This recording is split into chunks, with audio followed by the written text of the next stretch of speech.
Okay, everyone, we are at 11:40. If you have not already, please type your name, department, email, and role into the Zoom chat so you can receive credit for attending today's webinar.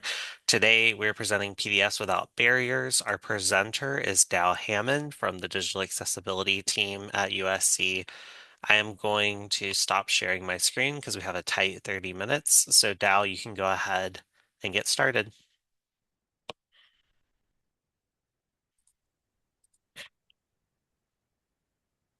All right. Thank you so much, Mitchell. And hello, everyone. Thanks for joining us today. So I'm uh, get to sharing my screen so we can dive right in.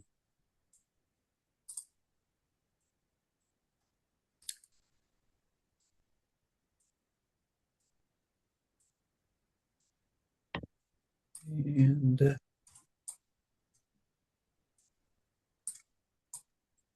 share.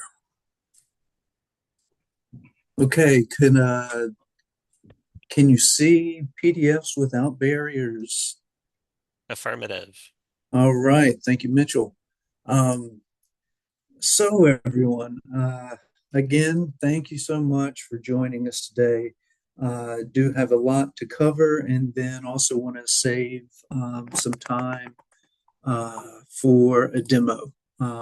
I do want to just uh, say up front that this will be just more of the basic um, of PDFs, and then kind of the process of what to do with some of your content, approach to take. So uh, keep it general while practical. All right, so let's start with, what does accessible mean? Well, equally usable by someone with a disability.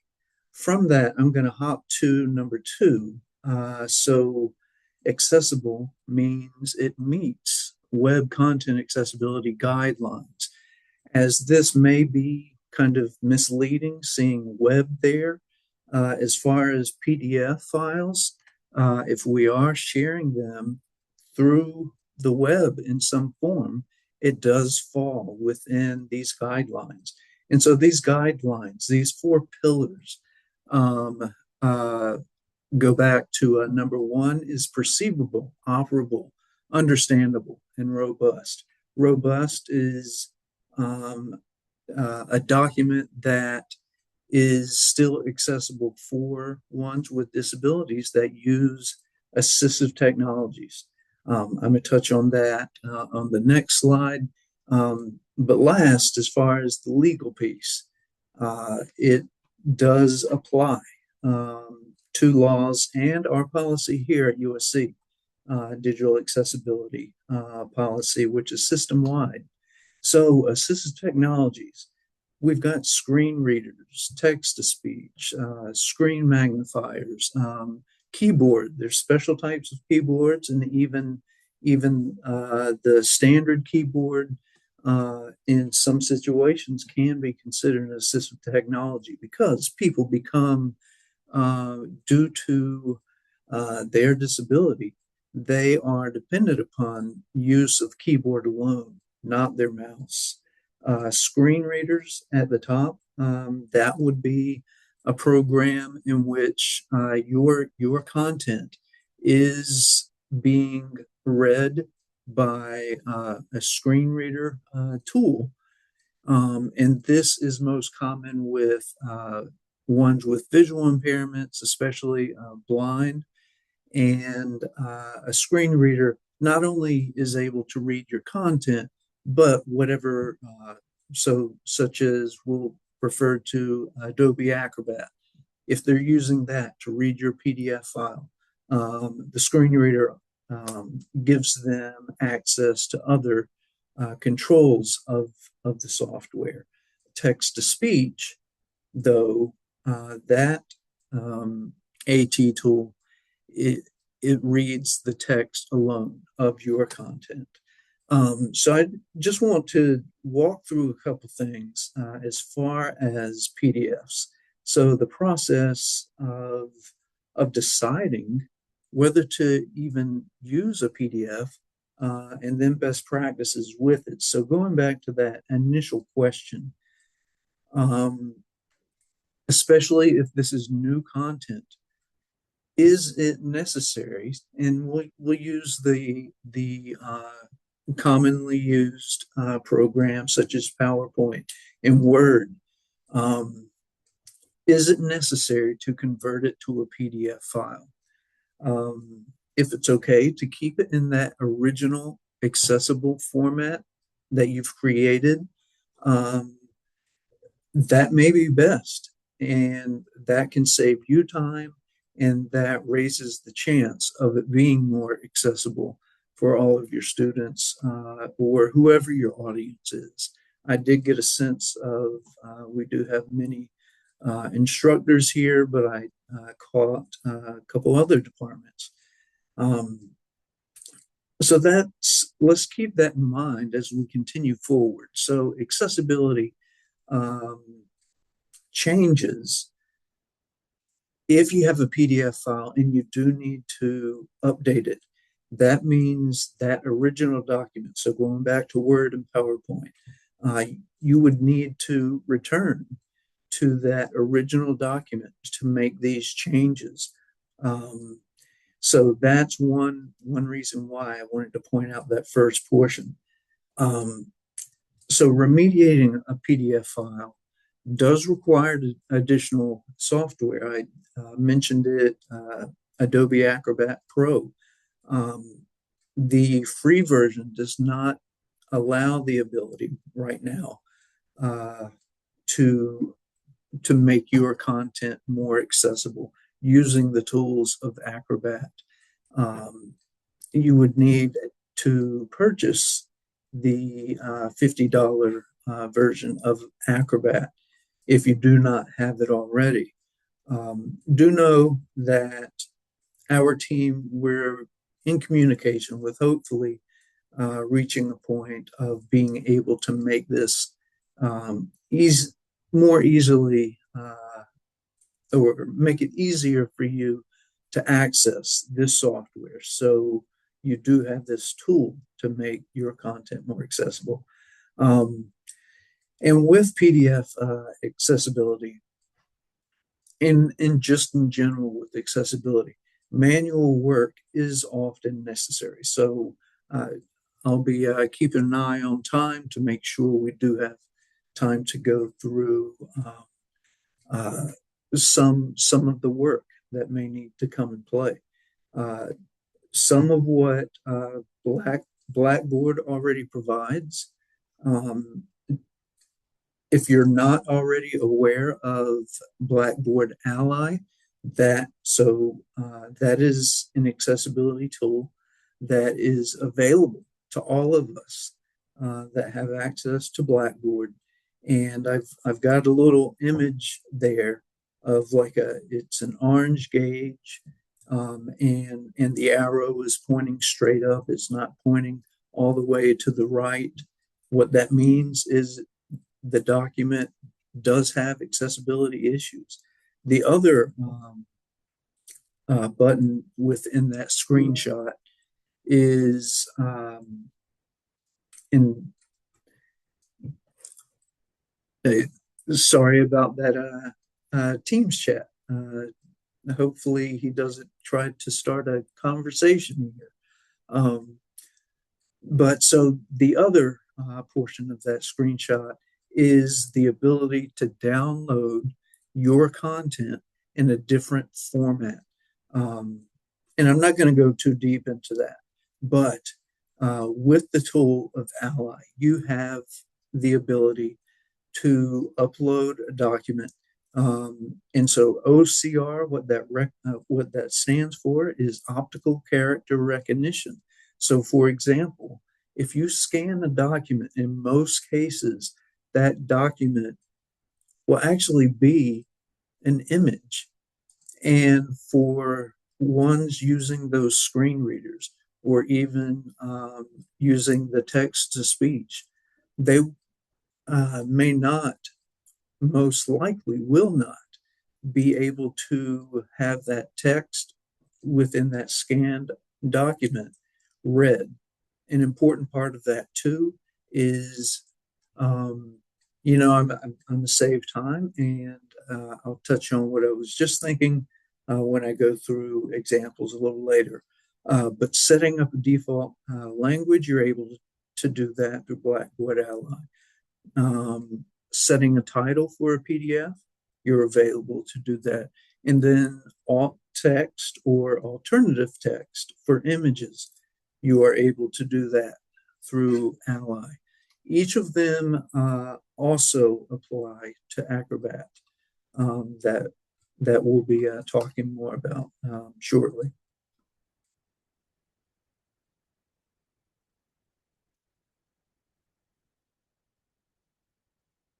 And please don't hesitate with questions. We will feel free to drop them in chat, and we'll go through them at the end. I want to do my best to save us time to have that.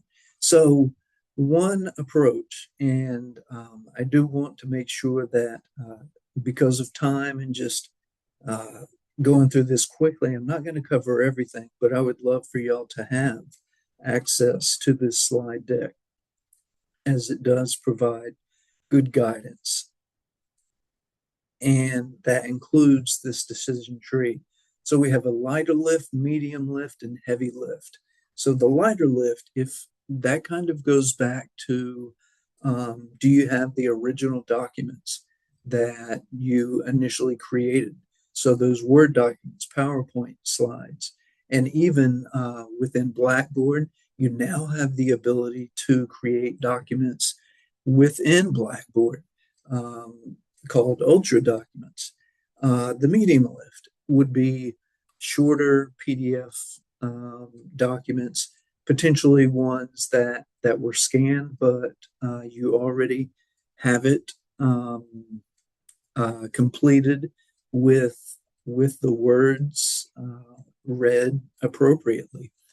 And then just minimal objects, especially if it's just text.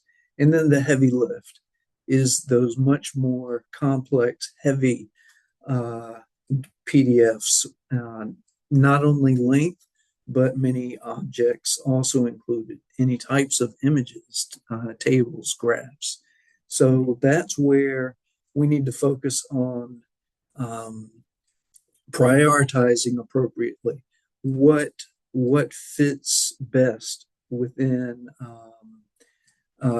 considered critical for your course learning outcomes, or your website, or whatever you're here to better understand this for. So do keep that in mind in prioritizing content that is being actively distributed. So if it's not something that is not being used, make that lower priority. And so that's kind of where the account of audience, how big is your class? How many people are visiting your website to download that PDF file? So as shown at the bottom, with this, as it's not easy, and with anything, let's focus on our progress over perfection, because perfection can in itself add more time. So identifying the approach, we want to remove, remediate, or redesign. So the question with remove: do I need this specific document, or can I archive it? So, for example, if you are copying a past course and just making it your maybe summer or fall course coming up, is there content that you can archive, that you can delete from your course, remediate? So, would I like to continue using this specific document? If so, okay. Uh, you can look at Ally and get a sense already of how accessible it is. And then redesign. Do I need to completely update this document? If that's true, then that's where the importance of that original native document that you created, if you were the creator, and that I do acknowledge, I am aware that not everything that you're providing is created by you. So going ahead now, deciding to remediate. Uh, if you can edit the original document, like I said, and make the changes, then that lowers the need to remediate directly within Acrobat, especially if you are not one that can use or have access to the Pro version. If the original document is scanned, that can be difficult. If it's, for example, if it's a written document, the accuracy will be poor. If it's a typed or like a book um, content that was copied, that I will stress is poor practice. Um, I understand how many may do that just for the ease of what you want to share, but that is poor practice with uh, making sure we're providing accessible content and easeability of reading and using that document. So, do you know where the document originated? So, that is where, if you can find it, whether through another website that is allowing you to share it, or I encourage using our library. We have a great database, and some of that content that you're providing may be available. That the library all-star accessibility team is providing you. So to give you a quick sense of that permalink that was mentioned on that last slide, this is just a screenshot of what you would see if you're searching through our library database. If it's an article such as this, in the tools section, permalink is what you would click on, and that would provide you a link that you can then provide within Blackboard to provide for your students instead of a document that you've created. And so remediating a PDF directly, that's where we want to think about those questions. And what we're going to focus on is optical character recognition. Like I said, we're going to focus on tags, reading order, and alternative text within this example. So with that,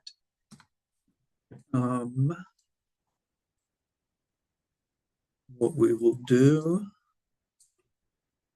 right now, I just want to be sure that right now you're seeing remediation demonstration within PowerPoint, correct? Yes. Okay, thank you. So I'm going to grab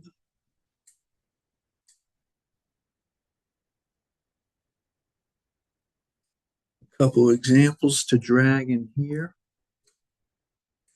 So this is one example here.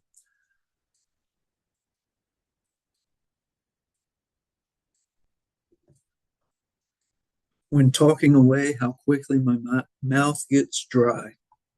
So this is an example of a scanned document. An easy way to be able to tell that is if you just single click somewhere in the entire document. And so we're in Acrobat Pro now. So I wanted to just make sure everyone watching understands that. But so that's one thing that I wanted to point out. And so that's where the optical character recognition will come into play. What I do before we go further, though, to be able to do that, here is the Prepare for Accessibility tool within Acrobat. In most cases, if you happen to be looking at Acrobat right now and you haven't used this, or you just scroll down, so what I clicked on was View More, so we could scroll down, and that's where most likely you would find Prepare Accessibility. So you can easily drag it further up for quicker access to it. So that's what we're going to do now. And for any document, let's check for its accessibility. So just leave it as is with the options that you can choose and start checking, and it will bring up results on the right side. The main thing we want to focus on first is the document issues that it identifies. So, like I said earlier, optical character recognition, as it identifies it as image only PDF. So we can right click after, so selecting image only PDF, we can right click and then click on fix. And so pressing OK, and we'll give that. This one is a little longer, and this in itself gives you a sense of the longer the document of scanned document, the longer it will take. But if you do have this, it now allows us, as I'm single clicking right now, it's not all turning blue. I'm able to highlight some content. So what we'll do now is fix the tagged portion. Tags are kind of like a website where there are certain types of or portions of the document that needs to be identified appropriately, and then also as far as the reading order that I referred to, we'll take a look at that. But tags need to be present, especially for those that are screen reader users. If it is not a tagged PDF file, they will not be able to understand and be read aloud your content. So I click that, and over here on the far right side, along this bar where we're seeing right now, what it's showing as the accessibility checker results. Most likely, so what I just did on this far right is I right clicked and I chose accessibility tags. By default, that is not checked. If you check that, then you always have access to the tags. So I clicked on that, and so we see a paragraph tag here. So this identified that one of the chapter one. What I want to point out with that example is it did not identify a chapter with it, but this H2, this then shows that it identifies it as a header, but didn't put it together with the one. So that would be some work where you would need to do an adjustment to move that, and that kind of goes along with reading order. So one and then H2. I don't want to go too deep with that, but what this actually should be is a heading one. Each document that you're providing, as far as best practices with headings, is there should be one heading one for your main title, such as this chapter one, and then each subsection should be a heading two, and then with any additional portion under that should be a heading three. So I just wanted to give you a high level, quick um, uh, meaning of that. So I've given you a sense of these tags. Uh, we're going to hop over to another document that was created by Word and then converted to a PDF file. So I'm going to click on check accessibility again, start checking, and up here at the document issues, um, we're only seeing that title failed. So what does this mean? Um, a title. So for example, if you look at the tab here of this document within the PDF, so Acrobat, we see syllabus inaccessible.pdf. So if there is not a title that you include within your document, by default, it will go by its file name. So what we're going to use, as we see, this is University 101 syllabus. That's what we're going to put. And that is best practice, that the title of your document should match the heading level one.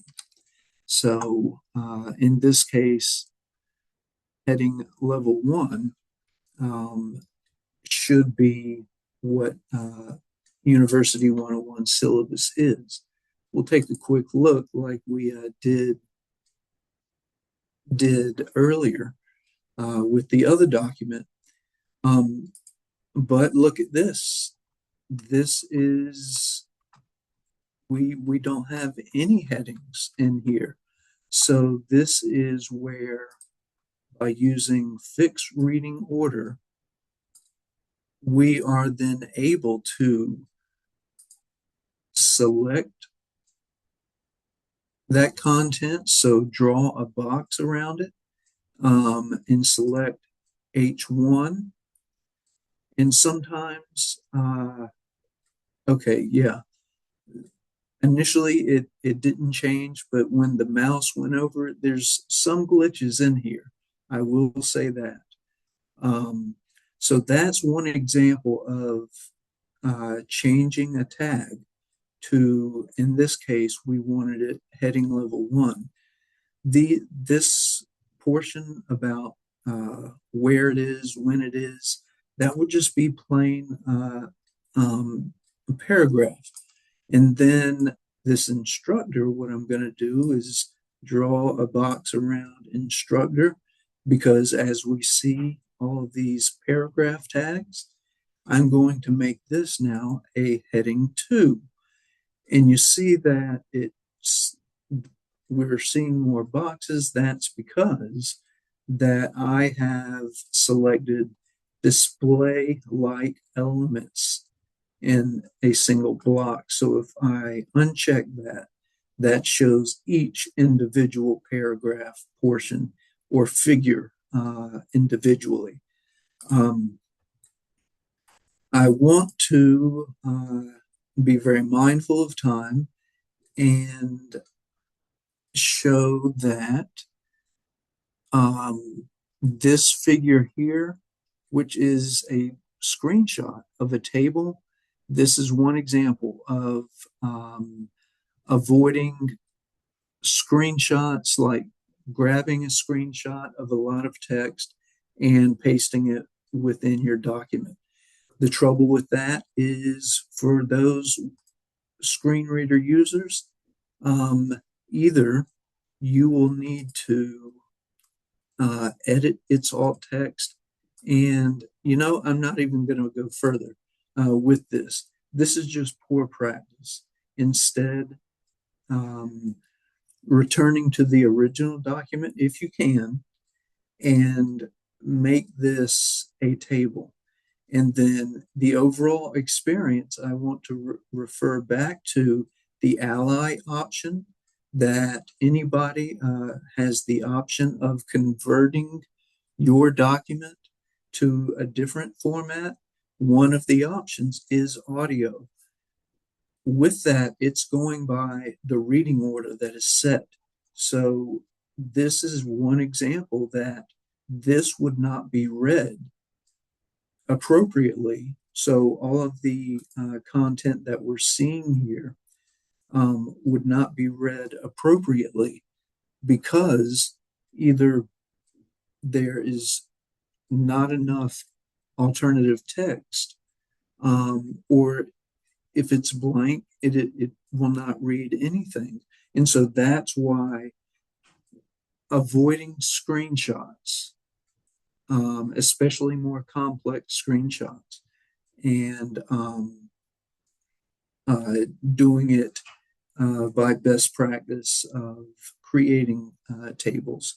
Now, I will just kind of close this portion of examples here before we hop to questions. But I'm well aware of much more complex images. And coming back to this other document, I think there is one in here, such as this simplified um, visual talking about pressures on uh, distance educators. And so two types of students and courses within there. There may be, but so there isn't a chart, but where I'm going with this is there's a load of more complex images. And so I'm going to just stop with that to give us plenty of time, or we are almost out of time. So I just want to open it up now for any questions.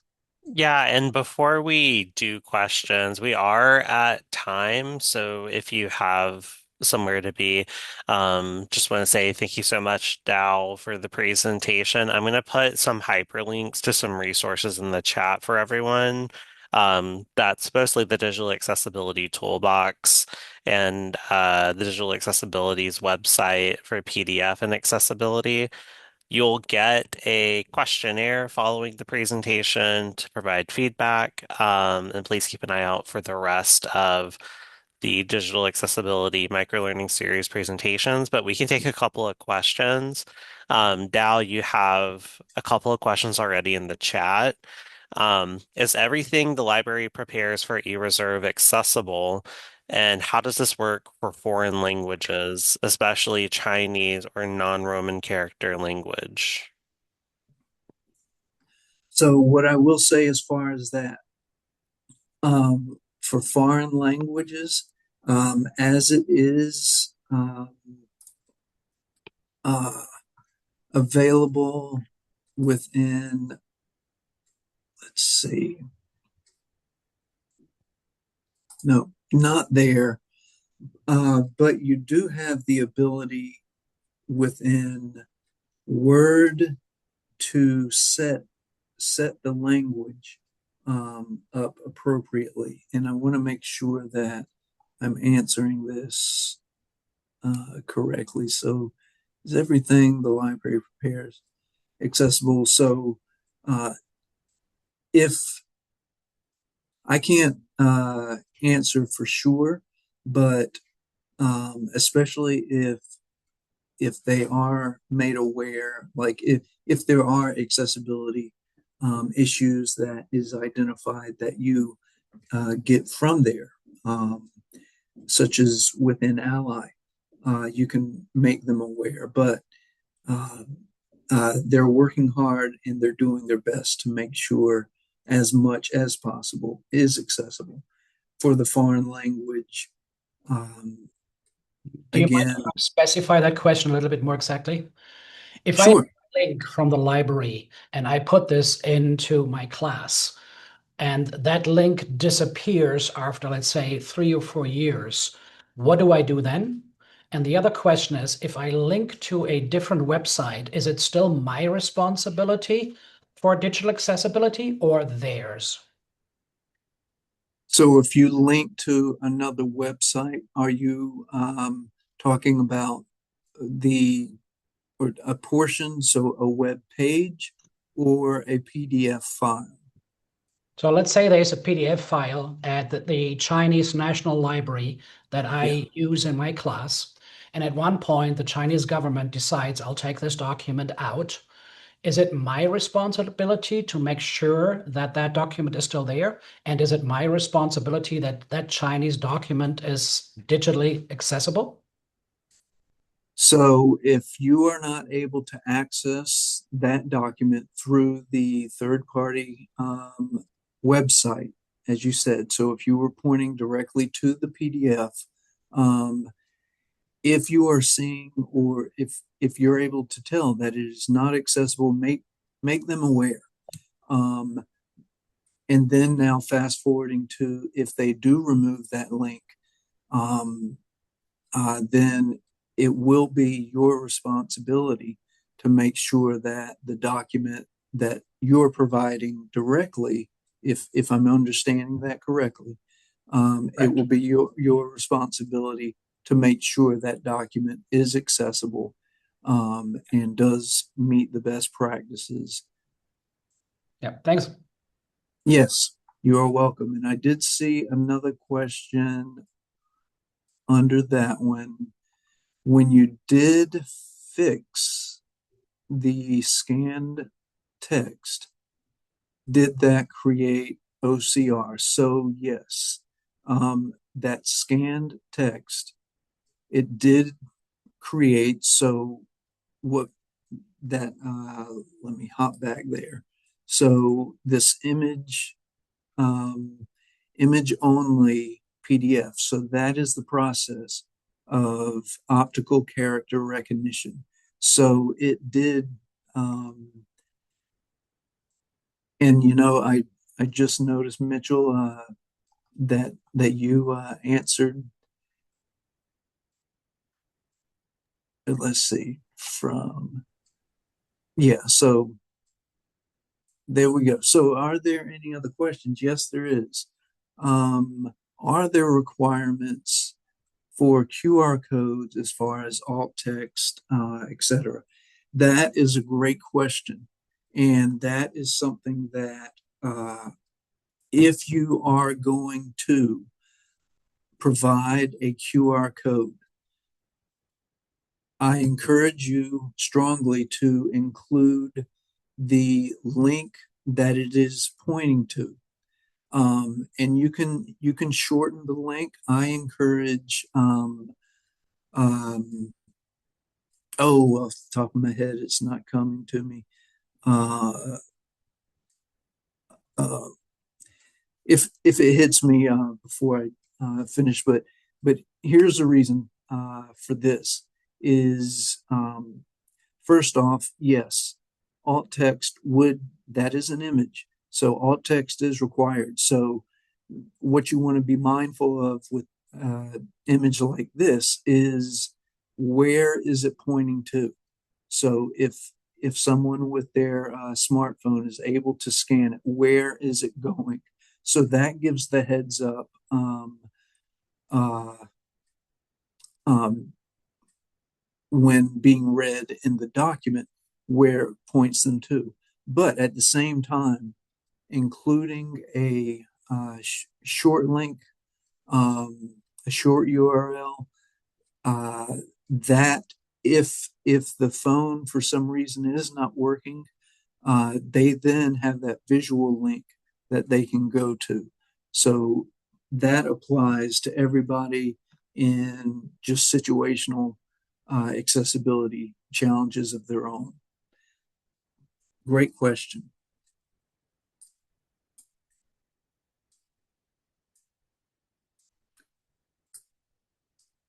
And if there are no other questions, I'm finished on my end. Thank you so much, Dal. Please reach out if you have any additional questions. I'm going to put the email for the digital accessibility team in the chat. That just goes to Dow. And please feel free to set up an instructional design consultation with CTE if you want to talk about your courses. Um, but thank you so much, Dow, and I hope that everyone has a wonderful day. Yeah, thank you all. Goodbye.